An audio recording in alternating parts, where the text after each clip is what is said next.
Love your neighbour. At the moment, we're very much what I would say at a small beginning, perhaps a catalyst.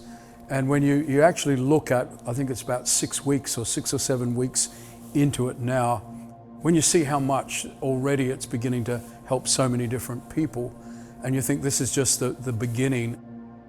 So we've started off with food parcels. So that is getting food in from donations and getting it out to the people who need it. We package it up in a nice little box for different family sizes. Initially, you'll see it was started for COVID and for people who are isolating, vulnerable, people who can't get out of the house, or who have lost their job because of COVID and are now struggling financially. But actually, we've come into contact with refugees, asylum seekers, and that's a huge need. So we started off around 200 people, and then over 6 weeks, so only 6-week period, we ended up feeding 1,400 people a week.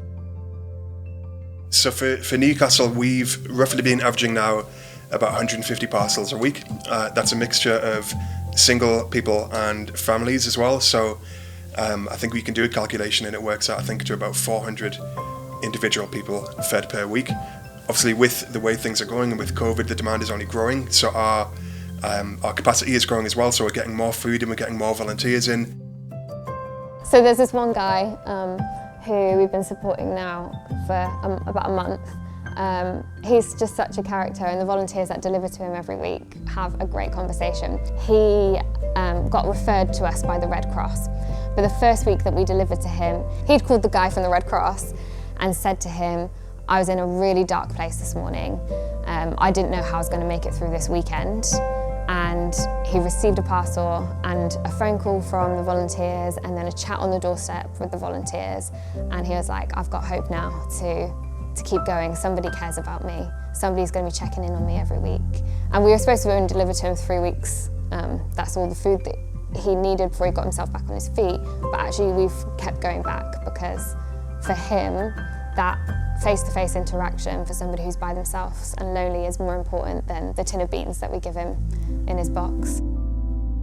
Another story that comes to mind is the soup kitchen in Sunderland. So they've been doing packed lunches for about 100 people each week. The guy who runs it, his funding had kind of run out and he'd just been paying out of his own pocket. He's not a wealthy man or anything like that. He was just really passionate about these people, and each week would be going out to the supermarket and buying food for these people that need it. And he's a Christian guy and was praying for provision and was praying for finance and was kind of worried about where the next lot of food was going to come from. And again, as his funding dried up was when our Lovely Neighbour Hub started, and we were able to say, actually, we can provide that food for you week in, week out. So we've been going and getting like sausage rolls and fresh fruit and a bunch of other things that we wouldn't normally have in the hub, but that we're actually able to then go and provide for him. And he's been incredibly grateful for it and really thankful that we're here to help. In a few months' time, we will be doing a debt centre and career coaching as well. So to try and help people with their budgets, with their CVs, basically look at the long term for that person, so they're not just being provided a food parcel each week, but actually how are we helping them in their whole life, moving them forward. It's not just going to be these training courses, it's going to be another touch base with these people, another opportunity to build relationship, and another way that we can really invest in people's lives and see change for them. God has really been on the move here in Newcastle. We've even seen people who have joined church through lockdown.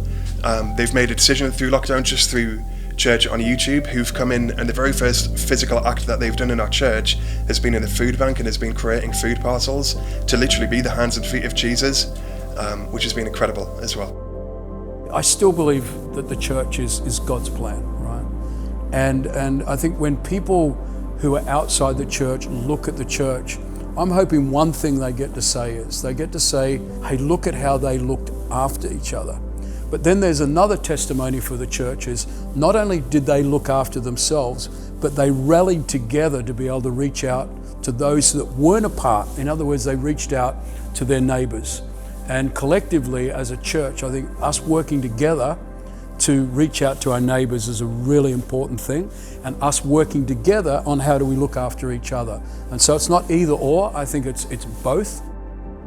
Well, I know it's quite tough at the moment to actually come and donate food. Like, we're here in Wandsworth, which is southwest London, great for people who live down here to donate food and drop it in, but not for everybody.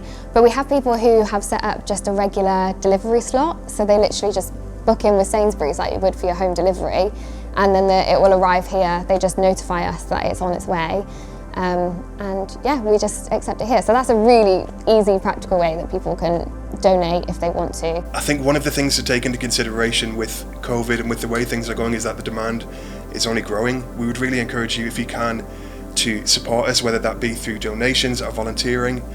We've tried to make the website sort of a one-stop shop for any information that you might need.